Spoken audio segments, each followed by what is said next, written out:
Committee on Communications today that government wants a financially sustainable SABC that will not rely on bailouts for survival.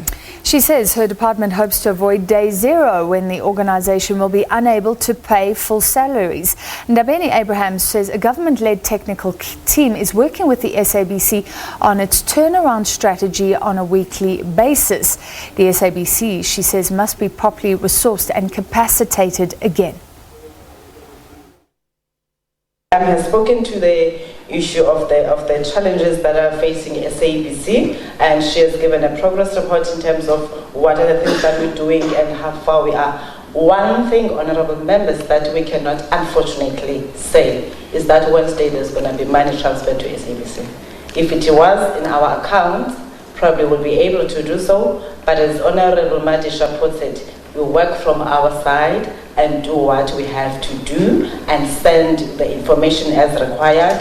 And as I said, even on Thursday, we will be meeting with the DG Treasury. So I can't preempt what's going to happen after that. So unfortunately for now, there's nothing we can say. Hopefully by next week, we will have a concrete information to say what things. That's the unfortunate thing.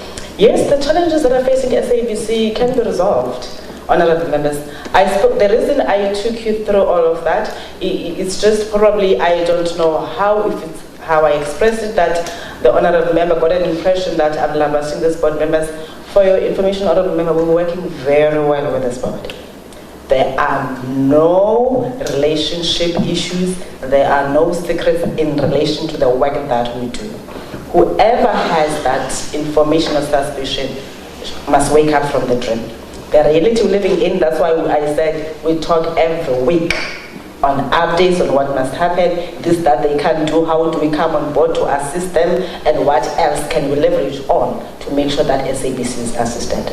I meant it when I said the ANC government prioritizes the issue of SABC sustainability.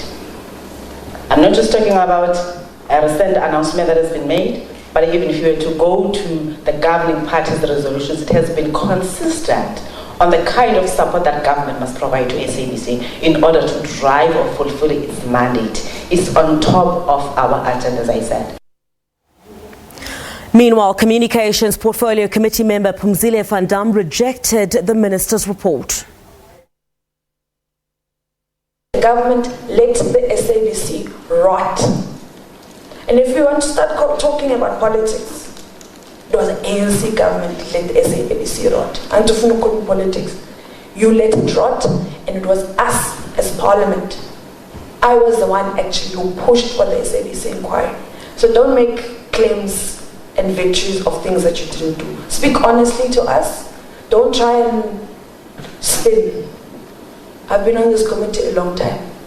So don't try and spin. Maybe for the new members you're trying to spin. Me, I've been here for a long time.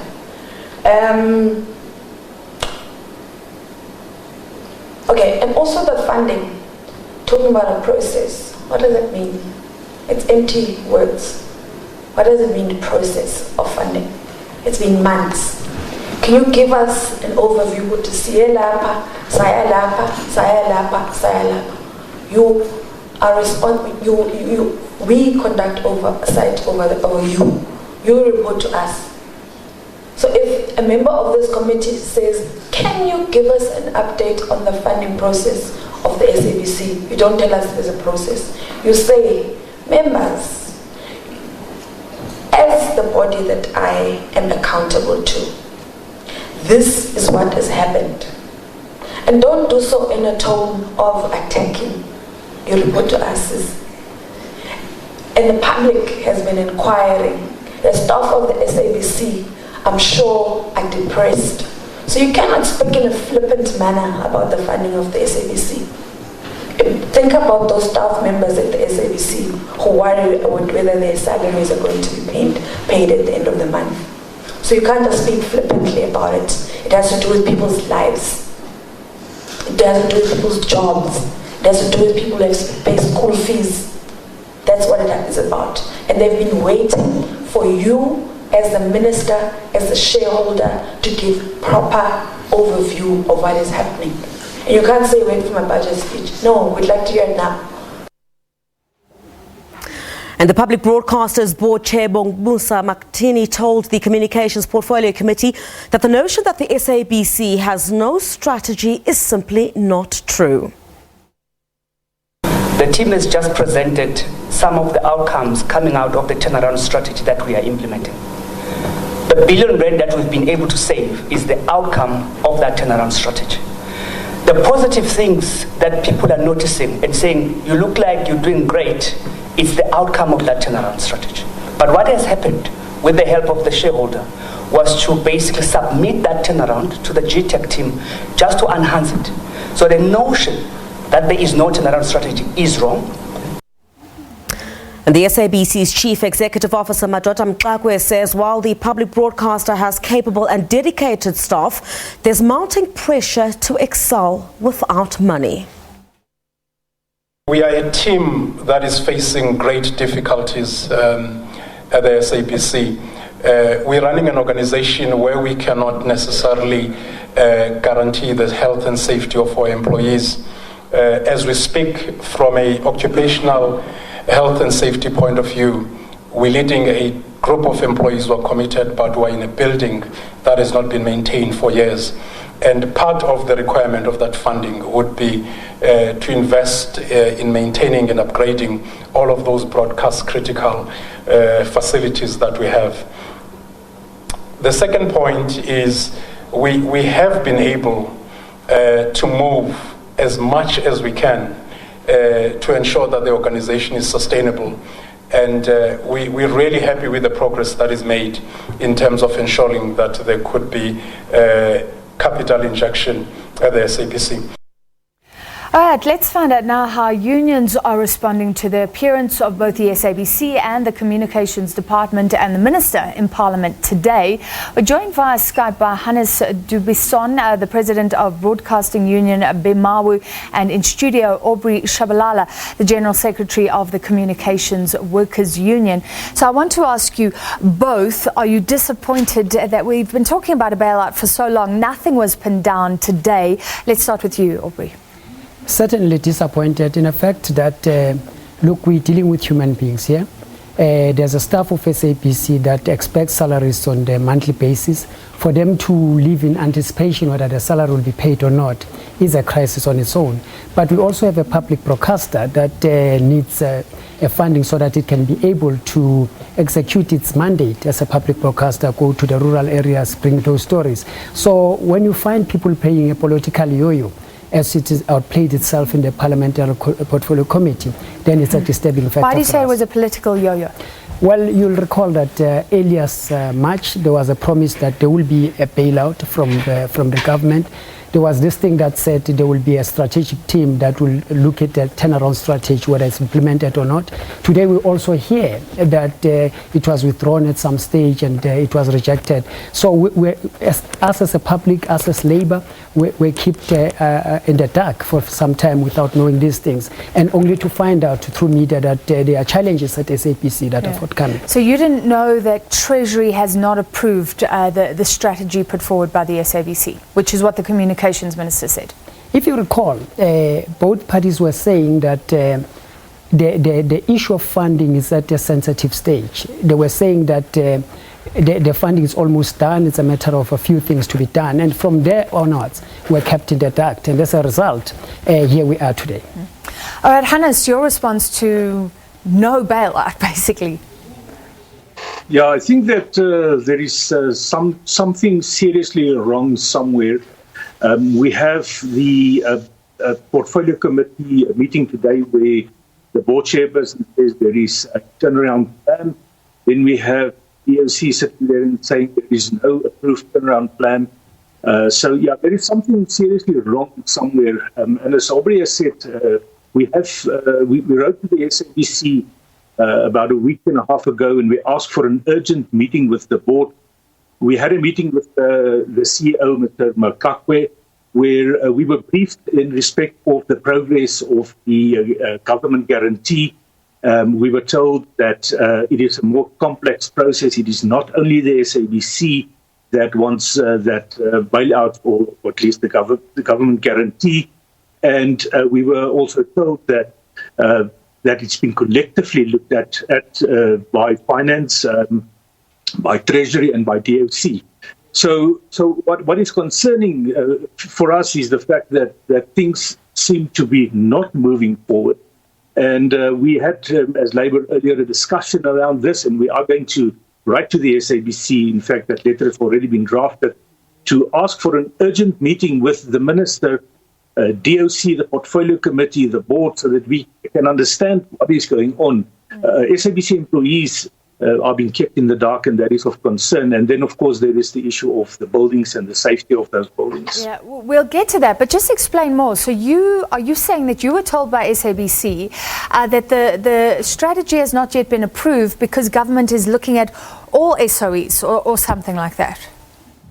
Well, we heard today that the turnaround plan has not been approved, that is what is holding up this process.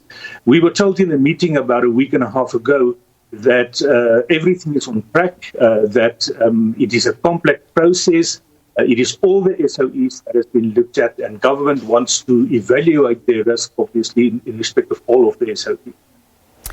All right. Also, the Communications Minister saying there's this team of 13 people from her department who are helping the SABC to try and meet Treasury's requirements. Did you know about that? Well, sorry, Hannes, I'm asking. Okay. Well, in the beginning, we thought that it's a team coming from Treasury, so there must be a miscommunication there. If there's a team coming from Department of Communication, that's okay. However, we agree with that part, that there should be a team to look into a turnaround strategy before you can throw money in, so that it doesn't go to a bottomless pocket. That we are concerned of. But the slowness of the pace is troubling some, because it simply suggests to us that there are a number of things that are held back now. For example, if we were talking about the retrenchment earlier on, we raised the question of skills audit that has to unfold at SABC.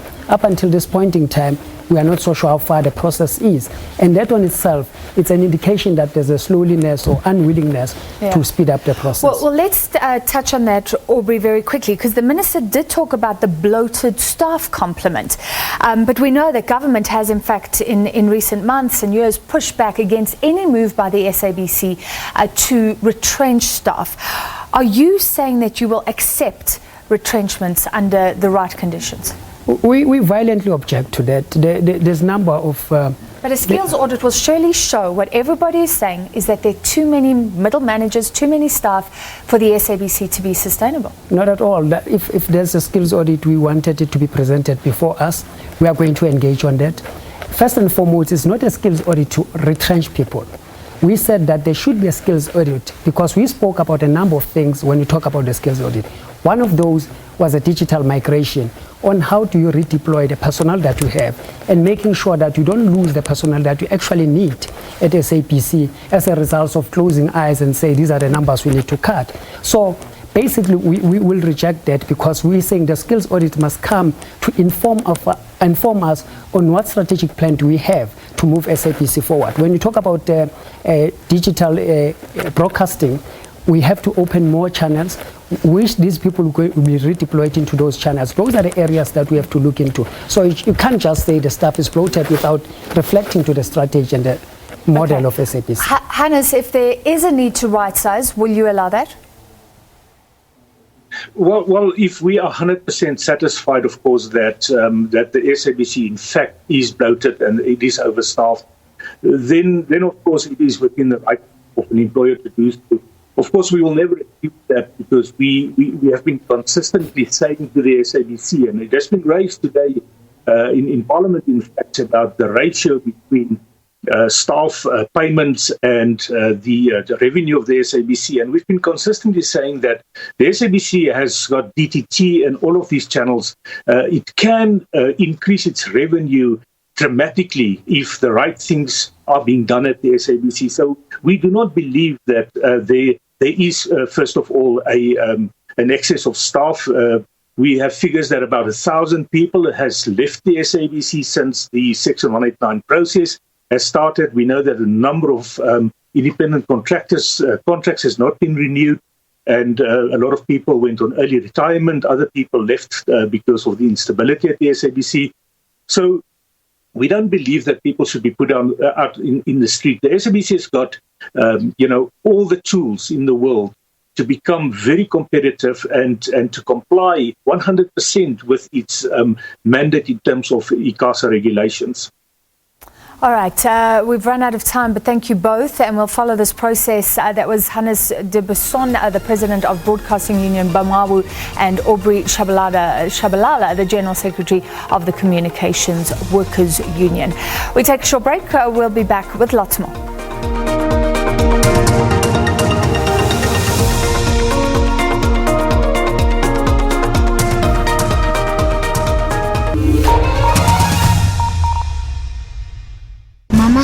Tell me a story. My child, I have a great story to tell you. Although we come from humble beginnings, we've done legendary things. South Africa have won the 1996 African Cup of Nations. Our lands are full of wonders. Even though sometimes things don't go our way, we find inner strength to persevere and push forward. We dress up for the occasion. Oh, how we love to dance and sing. We've seen our fair share of victories and disappointments. But we thrive when we are together. And that, my dear child, is the beautiful story of Africa. Wow. SABC is the official broadcaster of AFCON 2019, Africa's beautiful story.